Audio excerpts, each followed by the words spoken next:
يا صباح الخير. الأستاذة ريهام عبد الغفور. أولا وقبل أي شيء، أنا بحب ريهام عبد الغفور، يعني أنا بحبها شخصيا لأن هي ممثلة كويسة، والحقيقة إن هي طول عمرها ما سمعناش عنها أي حاجة لا قدر الله كده أو كده، أو هي حتى وكانت دايما يعني ماشية في المعقول. ووالدها فنان عظيم، وبالتالي هي الست عملت تاريخ فني محترم وملهاش مشاكل. ولكن في الواقعة الأخيرة بتاعت اللبس، وإن هي خرجت كمان تقول في بعض الكائنات، ويعني الكلام اللي هو بتصفني يا جماعة، يعني خلونا نتكلم بالعقل وبالمنطق. وافتكرت لما شفت التصريحات، أنا طبعا شفت التصريحات على السوشيال ميديا وتصريحات دكتور أشرف زكي. أنا مش عارف دكتور أشرف زكي أنت هتتحاسب على إيه ولا إيه، والله الله يسترها عليك. إيه، اللهم صل على النبي. فكرتني بفيلم محامي خلع، لما الأستاذ حسن حسني كلم ابنه بدر، أستاذ هاني رمزي، علشان يستشيره في وقعة الواد الشاب اللي وقف ورا الجميزة يشوف الست وهي بتغسل المواعين في الترعة، وإن كان ده طبعا شيء عيب، والتلصص شيء عيب وما يصحش وغلط. ولكن شافها وهي مش لابسة هدوم داخلية على تحتانية زي ما قال الأستاذ حسن حسني. وبدري يقول له لا، يعني الولد شاب وفي عين شباب، وهي خارجة غلط، هي المفروض تلبس وتستر نفسها. فقال له يعني انت شايف ان هي غلطانة؟ قال له طبعا، ويمكن كمان تكون متعمدة ان هي عشان تغريه. فالموضوع يا جماعة، اللي عايز يستر يستر نفسه، ربنا سبحانه وتعالى بيسترنا كلنا طبعا. ولكن اللي عايز جسمه يستر الحقيقه، يعني يا استاذه ريهام، تخرجي من بيتك مستوره. حضرتك المصور اللي صورك غلطان على فكره، يعني المصور اللي صور الصوره دي، حتى اللي قدامك، حتى لو هي عامله كده متعمده، من الاخلاق والرجوله والشهامه انك لا تصورها ولا تنشرها. حقيقه هو غلطان، لا جدال في هذا. ولكن الاستاذه ريهام غلطانه قبل منه، لان الاستاذه ريهام لو نازله من بيتها مسطوره ما حدش هيقدر ياخد لقطه زي دي. فحضرتك لابسه، عارفه انت لابسه ايه، وحضرتك لما قعدتي على الكرسي ورفعت رجليك على الرجل عارفه انت بتعملي ايه، وفاهمه بتعملي كويس. فمعلش يعني اوكي، التاني غلطان ولكن انت كمان غلطانه، ما هو انت اللي تديله الفرصه انه يعمل ده.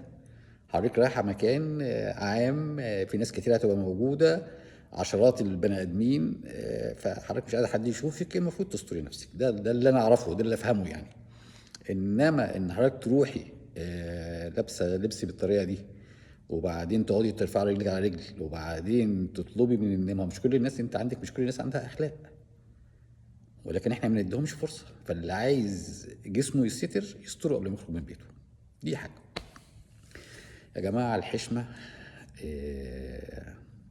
مهمه جدا، والحشمه للانسان سواء الراجل او الست، على فكره ما بتكلمش على الست بقى دلوقتي بس، يعني كل الراجل او الست. انما بتشعرك انك عندك سلام نفسي وانت ماشي في الطريق. يعني انت بتبقى لابس كده كويس ومحتشم ولامم نفسك وكله تمام، ويبقى عندك سلام نفسي، لا انت محتاج حد يبص لك ولا انت تبص لحد. انما الناس اللي بتخرج بحاجات ملفتة للنظر وتقول على سمع لا انا حر ومحدش يبص لي، لا يا جماعه، يعني ما احنا برضو خلينا بشر يعني خلينا عاقلين. انت خارجه بحاجه ملفته للنظر ليه؟ عشان تلفتي النظر. يعني ده منطق، واحد زائد واحد بيساوي اتنين، مفيش ملهاش حل تالت. فاللي خارجه من بيتها مش مستوره والناس تصورها، الحقيقه انه يعني الغلط على الاتنين، والغلط الاكبر على اللي خرج من بيته مش مستور الحقيقه.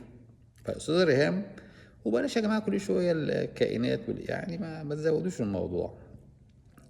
وقصة أستاذ أشرف بقى والناس اللي بتصور وصور الفنانين، يا جماعة انتوا تاني المرة 19,000 لما بدأتوا المشوار ودخلتوا هذا المجال كنتوا تبحثون عن الشهرة وعن الانتشار، وبتتمنوا واحد يقف معاكم ويتصور معاكم.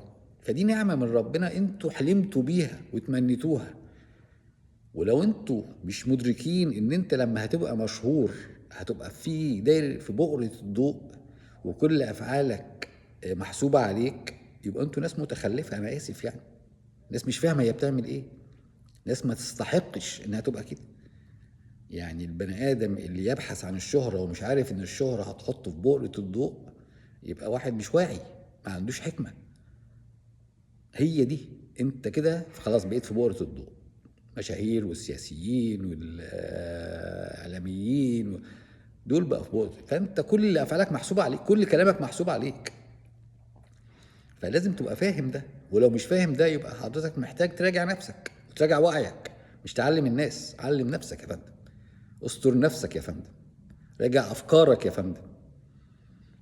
فلو سمحتوا مفيش داعي ان احنا نقعد نشتم الناس، حتى الناس غلطانه طبعا، اللي صور ونشر ده غلطان اكيد، بصرف النظر ممثله او مش ممثله، نجمه او مش نجمه، اي انسان مش المفروض ان احنا لما نلاقيه في موقف زي دوت نصوره وننشر، ده عيب وغلط.